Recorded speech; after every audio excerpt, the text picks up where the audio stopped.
everyone. This is Bob Tribe with another version of Valley to Vietnam. Today our guest is Randy Chrietzberg, who was a lurp and recon team leader with the 4th Infantry Division, the 1st of the 8th of the 4th Division. So welcome, Randy. Thank you. Thank you for being here, and thanks for your service. Thank you. Thanks for yours. Okay, you were born in San Francisco in 1947, right? Correct. Where in San Francisco did you I live? was born at St. Mary's Hospital. Oh, hey, I know St. Mary's. Yeah, it's a good Catholic hospital. Right, yeah, well, that's the way our family was. One thing that really intrigued me when we spoke earlier was this long history of military involvement by the Chrietzberg family. So you want to talk about that a little bit? My ancestors, prior to the Revolutionary War, were in Germany. They had a coat of arms, the Chrietzbergs did. And then in 1776, two brothers, Chrietzbergs, came to the United States fighting for the British. They were German Hessians. And they were captured. You mentioned the town, I can't remember. Yeah, in Trenton, Battle of Trenton. Battle of Trenton. Right. And they surrendered to George Washington, and they were given a choice to be traded or to be prisoners of war or join up with the American Army. So they chose the American Army and went back across the Potomac with George Washington. And then after the war, one settled in Charleston and the other settled in New York, the two brothers. And then later on, after the war, their plantation was burnt to the ground by, I believe, Sherman and his march, and they migrated to Texas. So they fought with the Confederates? Then? Yes, and they're in Texas right now. Oh, okay. I'm about the only one here in California. Oh, wow. And stuff. So. And was your father in the military? Yes, he was a Marine. Okay. And he fought during World War II. So this is a long history of Yes, military involvement. yeah, and then my son was in the Navy and P-3 pilot and flew in Afghanistan. And prior to that, he was a Marine. Yes, Force Recon in Nevada. Force Recon, that's big time. You moved from San Francisco to Morro Bay. Actually, we moved from, I lived all over California. We moved from Tulare, California, Fresno, California. My dad was a truck driver. He even had a company. And then he drove truck and so forth like that. But we moved from Tulare to Fresno. Then they were divorced. And then my mother and I moved to Morro Bay, California, and lived with my aunt there for a while. Uh-huh. And then she moved to Sacramento, where she worked at Campbell's Soup. And basically, I grew up in all those towns. And most of my adult and teenage years were here in Sacramento. Right. You went to Sac High? Yes, I did. And we used to drag K&L right down here. Those were the good old days. That's when life was fun. You graduated from Sac High in what year? No, I didn't. I didn't graduate from Sac High. I went to San Francisco and joined up with the hippies and lived there and had a girlfriend and used to live up on Bush and Jones. Okay. And then after the service, I went back to adult education and I went out to Cosumnes River College. Okay, you're jumping ahead here, so I'm going to slow you down. Okay. I want to get you back to Sacramento, and you said that some of the things you remember about Sacramento, where you worked in a gas station. Yeah. It was over in Oak Park off of Broadway. I can't remember exactly the address. It was like 29th Street or something like that, and worked there for a while. I worked at a little restaurant, Beth, or I can't remember the restaurant. It was over in Oak Park. It was a nice little restaurant. I used to wait tables, clean the floors, whatever had to be done. Right. And then I worked for a gardener named Jack Koyosako here in Sacramento, a very nice gentleman. And so I worked for him doing lawns and stuff like that. And so I was kind of like a jack of all trades in those days. We're trying to throw in a few things of the places you went. Maybe we can show some of those pictures on our video, but you talked about the Skyview Drive-In, and I was Yes. just looking at that. That was the first drive-in in Sacramento. Came here in 1949 Correct. and lasted almost through 1988. But it was across the street from where your mother worked at Right, Campbell Soup on right, exactly. 47th Avenue. Yeah, and it was affordable. We used to go there, I forgot what day or something, they used to have $1 a carload. Right. So we'd load up everybody in the car and we'd all go out to the Skyview. And then when it wasn't $1 a carload, we put people in the trunk. Oh, we did too. I just wondered if everybody did that. It was. I was telling my wife. I said we'd even put our dates sometimes in the trunk, and she says, "Oh my God," you know. But we went to the Westerner, the Starlight, and those because we're more in the north. We used to, for example, we used to go to Harvey's. You remember Harvey's? Sure. And Yeah. then we used to go to Mel's down here. Yeah, Drive 19th in and J. and drive K&L, and we used to play red light, green light. And so we, guys that had pickup trucks, we'd load all the girls and everybody in the back of the pickup. And then when the light turned green, we'd take off like holy hell. And then when the light turned red, everybody jumps out of the pickup except the driver. And then when the light turns, you got to jump back in the pickup. If you fall out, you're just laying on J Street or K Street. You know, and stuff. But it was fun in those days. It was fun in those days, but if we got caught, we probably all would have went to jail. But Yeah. anyway, those were fun times. We used to play fire drill. Someone Yeah. would yell fire drill, and everybody would jump out of all the doors of the car and they'd run Okay. around the car a few times and then jump back in. Same thing, Yeah. but we Okay. just call it red light, green light.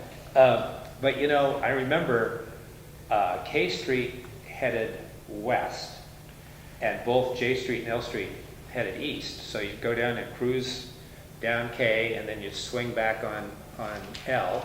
Then you'd go down K again, and this time swing back Yeah, on you used J. to go back, you go down K and then go over by the old bus stop. You remember Yeah, the bus stop? sure. Turn there and then go down that way too, Yeah. like that. So there was several ways to go, and if you wanted to go, we used to drag race down there. Yeah. I had a 47 Ford Coupe with slicks on it. Originally it had a Ford flathead engine in it Right. with 3 2s and a top load Lincoln Zephyr transmission. So I could take a Corvette out of a hole, but not in the long run. Right. And so then we went to overhead valves Sure. and stuff like this, and I put a Chrysler in and so forth like that. Yeah. We used to drag race up and down the street. I had getting ahead after the war, I had a 69 Mustang convertible. No, not 69, 65 Oh, Mustang okay. convertible with cheater slicks. They wouldn't let you run slicks and run cheater slicks. I had a 66 GTO. Yeah. I love that car. But, okay, so what sort of things did you do once you went to San Francisco or left high school you were doing? Well, basically I went to San Francisco to go to a trade school. Okay. And so I took an electronics course for, to become an electrician. Okay. Okay, and I took an electronics course there, and I was looking up on Bush and Jones, and it was paid by, they call it manpour, I Okay. think, or Yeah, something. I'm not sure. They paid it, so I received a check every month. Right. I went to school and stuff, and actually I got a job for TWA Oh. after school in San Francisco. In the meantime, I was a hippie with long hair, and I used to go to concerts, at Fillmore Fillmore. and stuff, and see the Doors and the Stones, and just everybody you think of. And Sure. I'd go to Colgate Park, and they'd have like Canned Heat, Janis Joplin, and different things and so forth. It was really a great Moby time Grape. to. Yeah, Moby Grape, yeah, exactly. Electric Banana, Right. all kinds of different groups, at that particular time. And so it was a pretty carefree, for me, time. I was going to school, lived up on Bush and Jones, had a little a studio apartment, Right. fold-out bed, from the couch and so forth like that. And that's where I lived for a while. People in San Francisco would kill to get the prices we got then. Oh, yeah, I know. I paid $125 a month Yeah. for rent up there. And I thought, oh my God, that's a fortune. It didn't leave me much money Right. left over. And so then later on, I moved to Redwood City, Uh-huh. and I got married, unfortunately. And that cost me, that one cost $175 a month, and it had a balcony and a swimming pool and everything else. Right. And I used to take the bus to school back and forth from Redwood City to the Bay Area, because I didn't have a car. So, at some point, you're probably going to get drafted. Yes. If you're not in school. Yeah, I finished school. I got hired by TWA, which is no longer in business, or Yeah, Hughes true. Airlines or whatever Right. it was, and stuff. And so got married. Well, actually, I wasn't married. And so I got drafted. Okay. And I had 30 days to report. Okay. So it was no point of me going to work for TWA, as far as I was concerned Sure. at that particular time. And when did you go in the military? Sorry, I got ahead of you there. I want you to finish that. Okay. And so, anyway, excuse me, lost my train of thought. What you were doing in those last 30 days before you went. Okay. Anyway, my mother, I proposed Uh-huh. to this gal, and she accepted, but we were both too young. Well, she could get married, but I couldn't. I was too young. Yeah. I think I was 19 or 18. I think you had to be 21 as a man or something. I don't know how it was.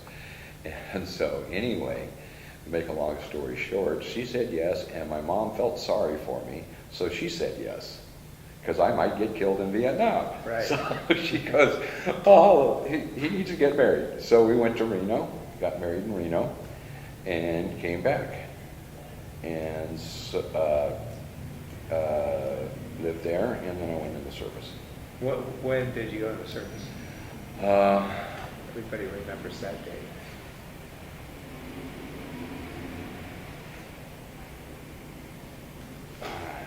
God, I can't remember. Uh, That's when I got out, November 8th, 1969. So you probably No, went- November 8th. I think it was November, yeah. It was November 8th, 1967, I believe. Right. I believe that was. Yeah, and then you'd get out 2 years later. Yeah, Yeah. I got out, actually, I can't remember the date. You got out, I think November 10th. I've got my 69. DD-214 card in my wallet. So Yeah. You know how it is when you get older, some Right. things don't spark right away. So you go to Fort Lewis, Washington? Yes, for basic training and AIT. Advanced infantry training. Yes. And, most guys, they go through that, and a lot of the guys who went in the 4th Infantry Division went to Fort Lewis. Right. It's like they forgot about Fort Ord for a while, and they were just sending people to Lewis. But then you end up going to jump school. Now, Well, how did that happen? Because they usually don't. What wait for you.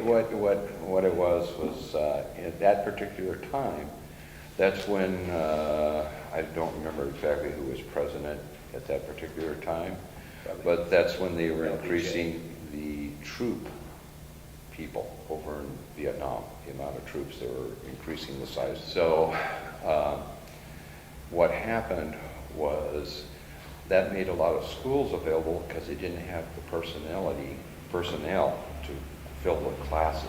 Uh-huh. So they would take anybody that would volunteer, basically cripple, blind, or crazy, the Army Yeah. and stuff to get you in, and they even shortened the classes and stuff like that. Well, I didn't have no ground school. Ground week didn't have it. There was just, I think, 3 or 4 weeks of training Uh-huh. like that, but we didn't have any ground school at all. Okay. So they cut it really short. Yeah. Normally it was 4 weeks for enlisted and 3 weeks for officers. So, Yeah, I guess yeah. that was it. We did Yeah. three weeks, I Right. believe it was, and they run us through. Okay. And my logic was, I always do everything for the wrong, at least I think it's for the right reason, but it's the wrong reason. Yeah. I thought, well, geez, if I sign up for all these classes, I won't have enough time to go to Vietnam. Actually, that's not a bad sort of thought, depending on how Yeah, many well, classes are. it didn't work. It didn't work. I was pretty well screwed, glued, and tattooed on that one. So do you remember when you when you got to Vietnam? Yeah, 1968, yeah, Yeah. about 1968. Yeah. It was just before Tet Offensive. And you're a rifleman. MOS 1B. Yeah, 11B, yeah. That's called cannon fodder. Yeah, it's called cannon fodder, expendable. Right. And you're assigned to Echo Company, 1st Battalion? No, I was assigned, when I got in, basically it was a little of a detail. When I got to Cameron Bay, they had us all on a line. Yeah. And some sergeant went down the line saying, 101st, 4th Division, you know, this, and this 173rd, so forth like this, and that's where you're going. Right. Because they were just wanted to spread people out. And he goes, 4th Division, and I said, I ain't no leg. Did you have Did you have Jeff Wink? Oh yeah, everything. Yeah. I says, I am airborne. He says, you're going where I sent you. And all that stuff. And so you could go to an airborne unit and not be jump qualified. Wow. Or never went to jump school. Because it's just, that's how they did it. They just went down and said, you're going here, here, here, and here. Down the line, and I says, okay. So I went through the induction, you know, and stuff. We, you know, where you, orientation, you get issued, all this other stuff, and so forth like that. And went through the orientation, and then I was sitting at the airport waiting to go to the 4th Division. And there was this officer, Captain Christie was his name. They used to call him Captain Crunch, but nobody liked him anyway. He was an asshole and stuff. So anyway, maybe I shouldn't say that on camera. I bet it if they don't like it. Okay. So anyway, he was interviewing airborne rangers and all this good stuff for lurps. And so he says, you want to be a lurp? And I go, what's that? And he goes, that's Long Range Reconnaissance. You worked before. He broke it down, 4-man team and so forth like this. And I said, okay. So anyway, he told me where to report and everything else. So got on the plane, took off, and went to a place called in Pleiku, called Campanari by Dragon Mountain. And I reported into his headquarters for duty. And that's how I ended up. So you're housed separately then from the companies, the infantry the companies? Bravo company had its own headquarters, and Charlie and so forth, they all, right. throughout the whole base, fort, that's how everything was divided up. So the lurps were over here. They were down by the helipad pad there, out by the line and stuff. And the old lurps were way different than the new lurps. With Captain Christie, it was okay then. They had wall lockers. You kept your own rifle. You kept your own ammunition. You kept your own grenades. You hung your TA-50 up here in your locker. You had your rucksack. You had a cat bed, and that was it. And they showed stag films and everything else and stuff. So it was okay. Captain Christie left. Then I left after Captain Christie. Captain Christie left, and they got a lifer in. It used to be his NCO and was promoted to officer. Right. And he wanted everything spit, shine, and polished. So you got your own individual room. You couldn't have your rifle. You couldn't have your TA-50. You couldn't have any of that stuff. It had to go all in supply. So when you went out, you had to go through.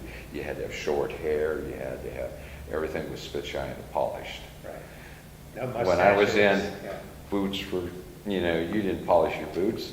You know, you didn't do anything. Yeah, you guys are out in the jungle all the time. It didn't make a lot of sense to No. spit and polish. But when you're back at base camp, he looked at it like you're going to conform to military standards. So in that sort of, that lurp routine, you typically go out for how long and how be back?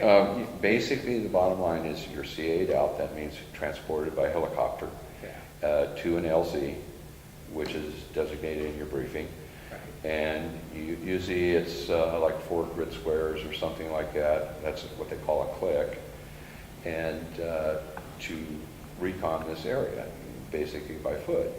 And so you're out there, you have basically 4 days to basically recon the area and then report back in. And if there's no other things to do, usually you pick out an LZ to be extracted from. And a helicopter comes out, picks you up, and then you are transported back to base camp. So- Camp Bernard. So you, and a click being 1,000 meters. Yes, correct. You did that for three months, and then you 3-4 months, yeah. changed, Yeah, went to a recon unit. yes. So how was that different?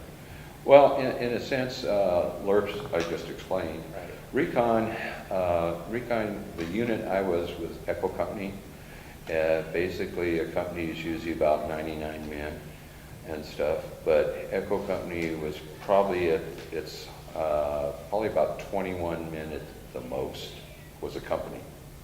We got resupplied, as a company, we'd get a pallet of beer for 21 guys. You can imagine that, they'd fly in a whole pallet. You get all these summary packs, but we used to trade stuff for real hot food Right. and stuff like this. And so, because it was all volunteer. Yeah. And so, for 2 or 3 months, you'd be assigned to, say, Bravo Company on their fire base, or Alpha Company, or Charlie Company, or, some company you'd be assigned to. And you'd usually work for TALK, and you would receive your briefing. We had a sergeant named By Sergeant. TOC, you mean the Tactical Operations Yes, Center? yes. They would issue either operation order directly to me or to Sergeant Barr. And then Sergeant Barr was our radio, quote unquote, we didn't have an officer. Our officer was back at Docto, and he ordered beans and bullets. That's what his job was. Huh. And we had a E6, and he was our radio operator back at base camp. He's the one we used to communicate through. And anything going on in the field, we would tell him, and he would tell TALK, or TALK would tell him, and and relay. And these recon teams are typically 4 to 6 men? Only 4. Okay. 4 men all the time, except for one time. Yeah. Now, at some point here, you're in the field and you're in a lot of action and later awarded the Distinguished Service Cross, which Right. is an incredible medal to win. They don't give those away. And I wonder if you could talk about that day. Well, basically, it's kind of a long story, so I'll We try don't to. Basically, we were staying at an artillery unit, and we moved from that artillery unit to a different location where it was a kind of a river and a beachfront and so forth, and You're still in the artillery command, so you're covered. wait a minute here. I'm getting brain dead. I think it's Bravo, Alpha. I think you told me Alpha before. Yeah, Alpha Company. So we met up with Alpha Company. We spent the day there. Basically, we were all on the river there. It was a beautiful place. It was like a vacation. I would have went on a vacation there. No bugs, beautiful white sand, and a nice river. And we all needed a bath, so we all, everybody took their clothes off and was out there taking a bath when somebody started shooting. So it's nothing like to see about a dozen guys with no clothes on and everything's hanging and we're running towards the beach Right. and the water. So anyway, that wasn't anything. It was somebody, NBA, probing and stuff, and they ran into a recon, ran into one of the infantry units, people doing recon or something.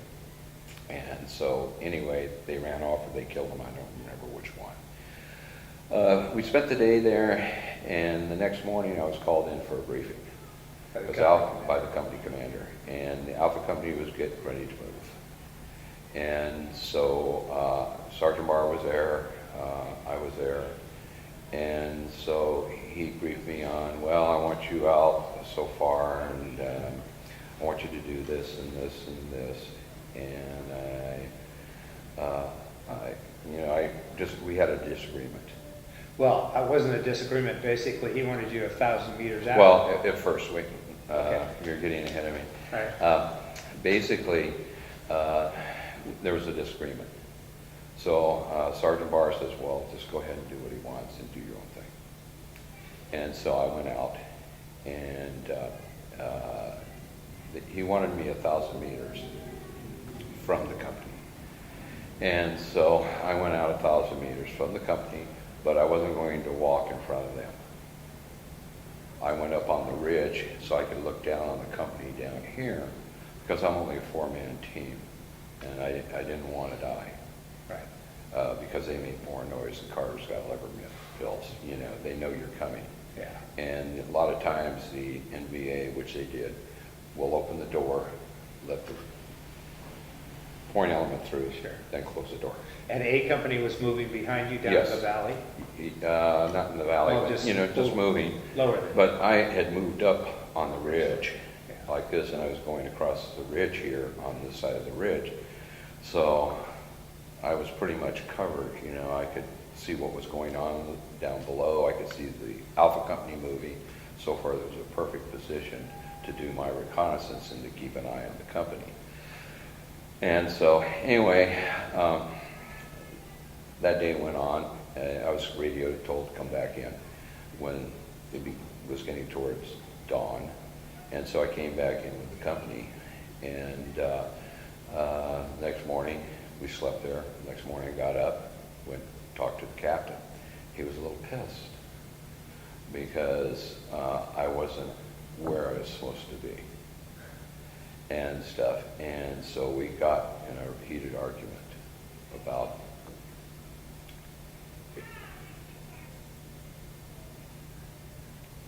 if something happens, are you gonna Yeah, support us. support us? Yeah, You know, I've only got 4 people.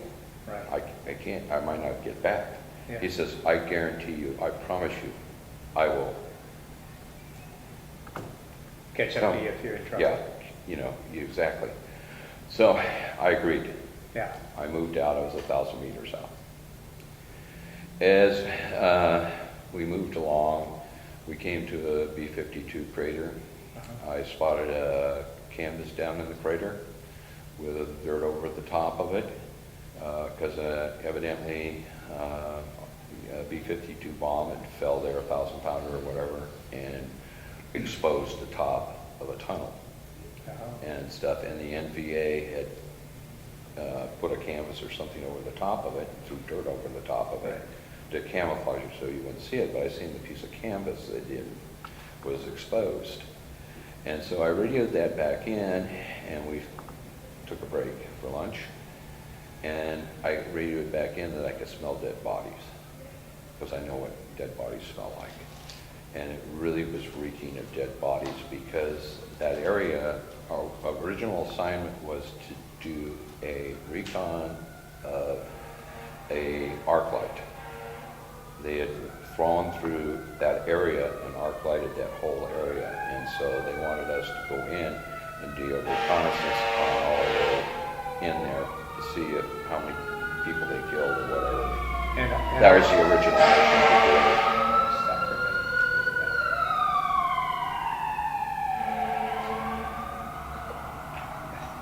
You know, fire Great. stations on I Street. An arc light meaning a B-52 strike. Yes, that's correct. Okay.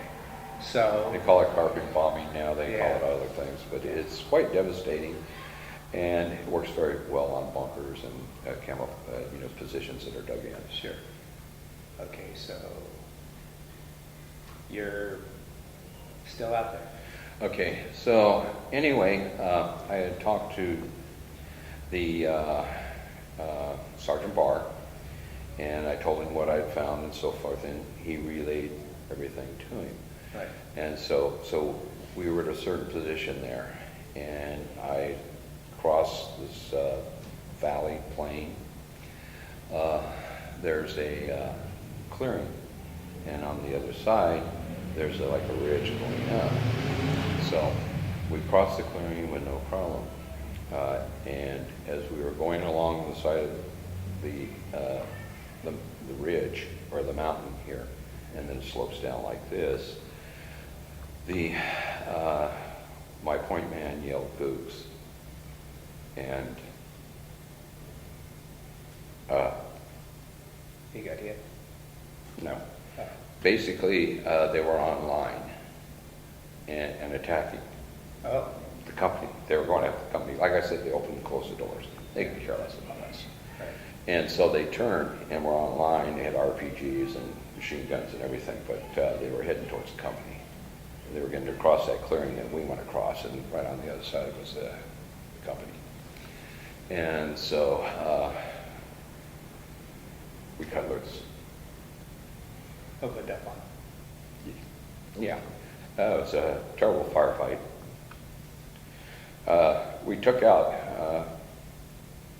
quite a few people because we took them by surprise, Uh-huh. and because they didn't know we were there. And then They were all focused on the company and not yeah, you. and then they turned towards us to assault us, and that was their mistake because they were right in front of us. You couldn't miss. Yeah. And I remember everything exploded. The ground, I fell backwards But they greatly outnumbered you. against the hill. Yeah. And so I was sitting there, and I was firing and reloading, firing, you know, like that. And we were taking them down. And then I was on the radio too.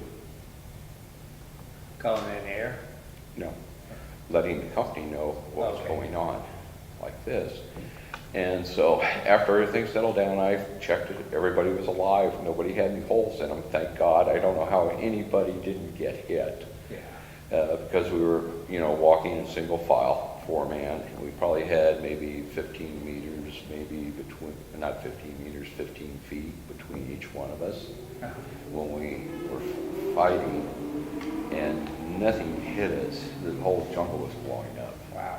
But I don't think they had a fixed target. And so anyway, the company gave me a choice. I rated them, I told them the situation, I told them we needed help and so forth, and they were in a firefight right then. Yeah. And they had bunkers they came across and machine guns open fire. They had NVA in the treetops shooting down on them. They had tunnels all over the place, and it was pretty bad. Right. And so they gave me a choice to keep on going, which was suicide, because you're going to find more enemy. Yeah. Or I could have went up the ridge like that. The way you came. No, up the ridge, but my map ran out. I didn't have any map for that area. Oh, okay. So, and then, or go back to the company. Those are my three choices. So I chose to go back to the company. We crossed the same little flat terrain that I had mentioned with the elephant. You know, it was about knee high. Yeah. And it was probably about 300 meters across and to the other side. And there was like a ridge finger coming down here, and then the hill here, and there was like a ravine here going up. So I went in between that ravine like that. At that particular time, we had crossed, we were in between the finger and the ridge and that ravine. A Tri-Con machine gun opened fire on us. My point man, Frank, he dove into and I didn't know this, but there was like a foxhole, old enemy fighting position, so he jumped into that. I thought he was hit, so I went in here with him. He kind of rolled, and so I thought, oh, he was hit. So I jumped in behind him. There was bullets flying all over and stuff like this. And we couldn't put our, you know, you couldn't put your heads up because there was so much lead flying over the top of us. But I told Frank, I said, we got to do something or they're going to walk up and just kill us. So we got to do something. So I stood up and looked back for my team because I thought, oh, well, the rest of those guys are in prone position. And anyway, make a long story short, they had dropped their rucks and took off. Away from you? Or Yeah, they took off. Back towards. I don't know where they went. Yeah. Okay. And so the NPA was going through their rucks. So they're real close. I took them out. Yeah. Just take your time. Anyway, so Frank and I decided to go forward. Yeah. The only way is to head back to the company. So we got out of the trench, and the machine gun opened up again. So I'm back in the trench. I took a hand grenade out, threw a hand grenade in there. It blew up.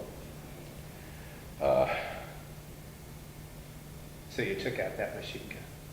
Yeah, but I had to crawl.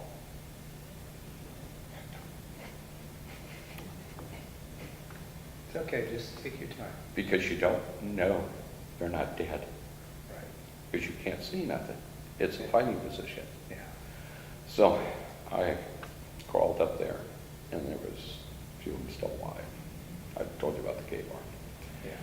So I took care of those people, and then Frank came up. And so we decided to, I told you the finger. We decided to go up the finger because of this incident over here. And so anyway, we decided to go up the finger, and we started receiving heavy weapons fire from the finger. We couldn't tell where it was coming from. It could have been from the trees. It could have been from fighting positions that we couldn't see. Yeah. I threw a couple of grenades up. It didn't seem to do anything. And stuff returned fire, and Frank got hit in the leg and stuff. And then, so basically, You had to help at that him. particular time, I lost 3 people. Plus he was shot. So you're the only one that's fully Right. mobile. So patched him up the best I could, and he was still pretty good, but he couldn't walk. So anyway, I radioed the company and told Sergeant Barr, and it wasn't the captain or anybody else. These guys volunteered to try to come and get us. You didn't tell me that part. Yeah, they volunteered, the guys in Alpha Company, to come and get us, not because of their commander. They were Right. asked to volunteer, and they volunteered. They tried to go around and come up like this over to us, but the heavy weapons fire was so great that they would have been wiped out. They were under fire. Yeah. So I told them there's no point in dying for 2 people. That's a tough decision. Go back. Yeah. So Frank was black. So there was a lot of, he didn't need any camo, and it was getting towards dark. So I got a bunch of burnt leaves and stuff and put camo, darken myself up to make it through, trying to make it back to the company. So I had Frank's rucksack and his rifle, and he crawled behind me. I couldn't leave the claymore.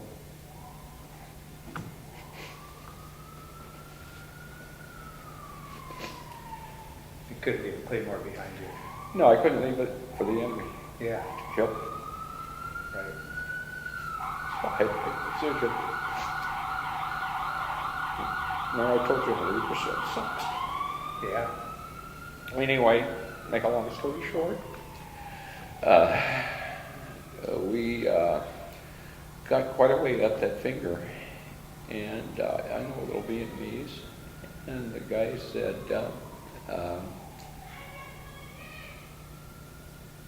Andi Dao, I think, or something, I can't remember exactly what he said. Where are you going? He thought I was another Vietnamese. Oh. He heard the noise, but he couldn't see me. Yeah.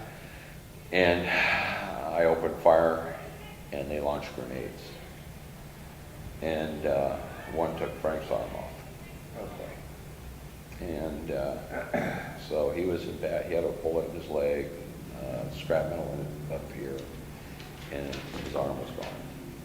So I radioed the company, and I was pretty afraid they were going to kill me.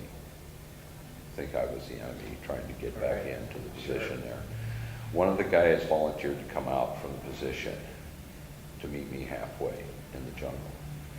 And so I told Frank, I left him my rifle and stuff, he was still conscious. And I says, I'll go get help. So you're going to go meet this guy and bring him back? Right, well, yeah, but it didn't work out that way. The commander wouldn't let me go back with any help. Well, I can understand his point of view, you know, lose more people, and it's at night and so forth like that. So I had to wait till morning to go back and get Frank. And he gets let out. He died.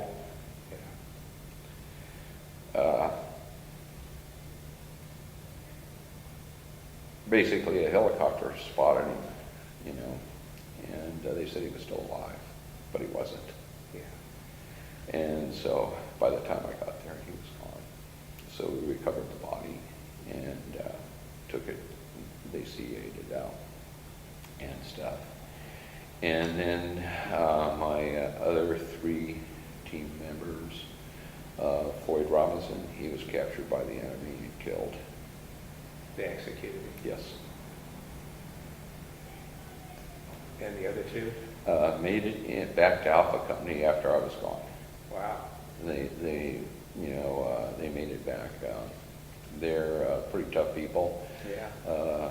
This guy named Zarsky, he used to carry a knife in his boot, and unbeknownst to the NBA, when they were captured and tied up, he got his new knife out of his boot, and he cut the ropes loose, and then he got one of their weapons and killed them.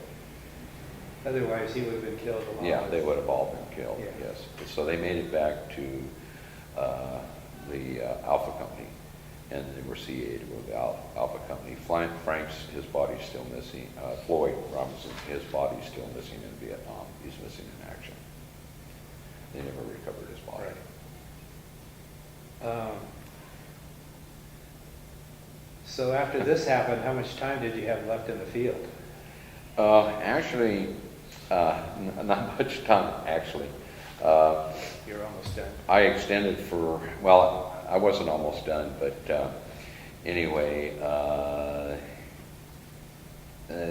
unbeknownst to me, somebody put me in for a medal or something, and they didn't want me in the field to get killed. They didn't want to give it to me posthumously. Yeah. So they gave me a job back at base camp. And started working on a PIPC, they called it a PIPC 25 or something. It's like a radar unit. It picks up people walking and stuff on the perimeter and so forth like that. And so I did that until I rotated and went home. I extended for an early out. Okay. And stuff. So I spent a little more time in Vietnam, but basically I was back at base camp then. Yeah. So you get I back. was shot in the arm. Yeah. And stuff. That was on when I got back to the Alpha Company. They withdrew from the area to this hilltop, and we had to dig in. So I was digging in, but I had to cut some overhead, so I was up a tree, and dink shot me. Really? I didn't know I was shot. You know, I just fell out of the tree. Yeah. So I take off running. I know, okay, like this, and I jump in the hole, and I look down like this. There's a scar right there, Oh, yeah. and stuff. And I go, oh shit. You know, and I go, that looks. I can move my. And I see my bone move inside. But you go through all that stuff out there Yeah. previously, and then you come back and get shot climbing up the tree. Yeah, climbing up a tree. It's really smart. Well, You should have stayed in the hole. Yeah, really. And stuff, so I was cutting overhead. But anyway, and then they CA'd me out, and it was one of those, you know, they put a dressing on it, and they put it in sling. I had a rucksack on, the helicopter's hovering off this like ledge, like this. They can't land because they're, you know, just because of the area, they can't land. They got to hover.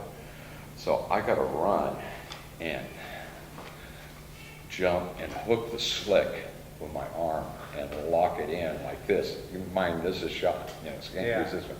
So I'm hanging there. I got a 100-pound rucksack on my back. I'm holding like this. And I think the door gunner, or the guy inside, reached out and grabbed the back of my ruck and pulled me inside. How far up are you at? Huh? How far off the ground are you? Well, at that particular time, I was probably about 50 feet off the ground because it started lifting as soon as I was hanging on. And got inside, and then the sinking feeling went over me that I'm deserting, you know, like the rat deserting the ship. I shouldn't have left. I felt really bad by leaving. Right. So many guys have told me that. Yeah, I really felt like I was you know, even when I came home, you know, on the plane, it was like I kind of had a tear in my eye because I was leaving.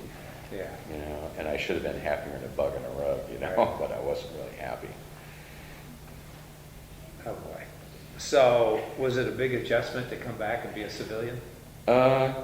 Kinda, you know, reality doesn't set in because everything happens so fast. I flew back here to SeaTac in Seattle.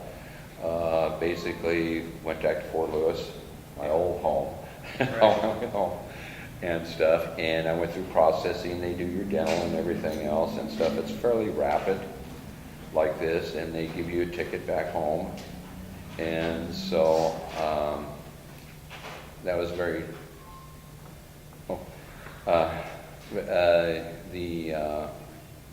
and while I was back at base camp, I got a Dear John letter. Gee. You know, stuff that my wife was leaving me.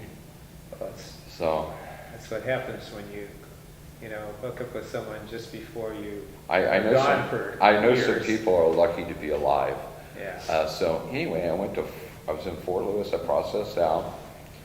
I took a plane home, which was you hear this from everybody. I'm in my Class A, I think I'm in my Class A's. And I get off the plane in San Francisco. Not a good place to be. True. And stuff, and then nobody to pick me up at the airport. Very hard time. I didn't tell anybody I was coming home. Right. And stuff, so anyway, got on the bus to Redwood City. Took the bus home, and no one was there. I couldn't get in my own place because I didn't have the key. Sure. So I had to get the landlady to open the door and let me in. So I went in, threw my bag, and no one was in the house. So I called my wife's work, and she wasn't at work. So I'm sitting there all night in my uniform, waiting for her to come home. And then she walks in the door with her boyfriend. Oh.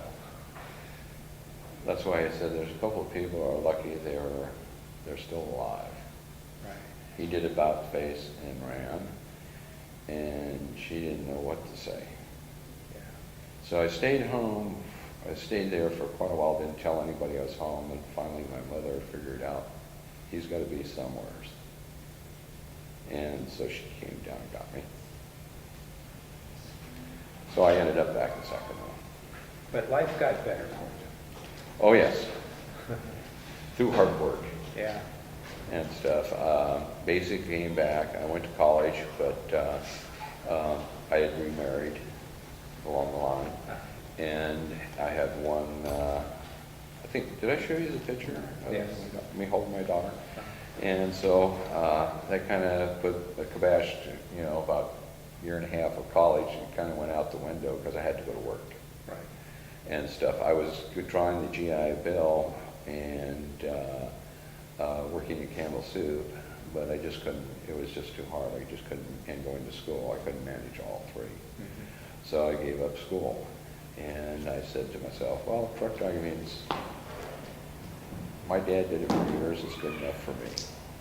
And so I started driving truck, union, Teamsters, made good money, bought some property, and built 3 houses and so forth like that. And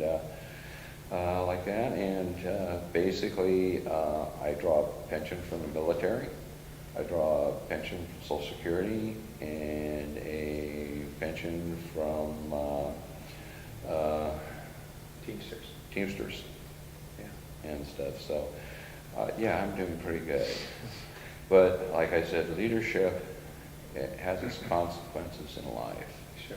and so forth like that. And so you have to be prepared when you take a position of leadership to suffer the consequences of that position. If you're not, don't ever take it Right. and stuff. And that's the theme of the story. Well, Randy, I want to thank you for coming in today. Okay. Thank you for your Thank you. service. And thanks for telling your story. I know that was Yeah. hard, but I really appreciate you going through that. So, and that completes another episode of Valley to Vietnam. I want to thank you for watching, and please watch us next time.